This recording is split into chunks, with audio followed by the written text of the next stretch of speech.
Daniel Koehn. I'm a professor in tectonics at Glasgow University. And I moved to the UK in 2011 to Glasgow University to become a lecturer there. So you think you know English and then you go to Scotland, especially to Glasgow, and you have no clue what they're talking about, especially taxi drivers, but also students. So it's not that easy. So we settled actually in. The kids started to go to school, they started to really learn English. And then 2 years later came this big European thing where people were voting to be in the union or not. And we thought, they're not going to do that. Especially because in the evening of the actual vote, it looked very much like they wouldn't vote for going out of the EU.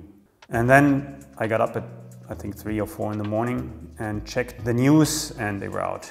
At that point, we actually thought that maybe it's not so bad if they go out, but they sort of leave things open, and as a European, you're still part of the system. And then just going on from the referendum, it just turned out to become worse and worse, for us at least. So it became more and more extreme. You don't want to be this German high-class professor guy, whatever, that is there in the UK, and because of that they like you, and maybe at some point they don't like you anymore. And that means basically they can choose whether you stay there or not. It makes you feel at least like that, so it's not a nice way. Yeah, the real decision to move in the end was at that point, of course, having the position here. We were actually quite happy before this referendum, but the referendum really turned things, I think, quite a bit. That was really a hard decision to make, actually. We are really happy to have made that decision still, because things just didn't turn out the way, even our worst ideas were not as bad as what it actually turned out to be, I think.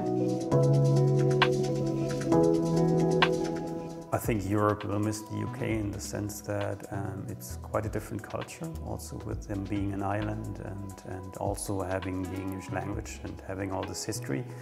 So that part is pretty sad.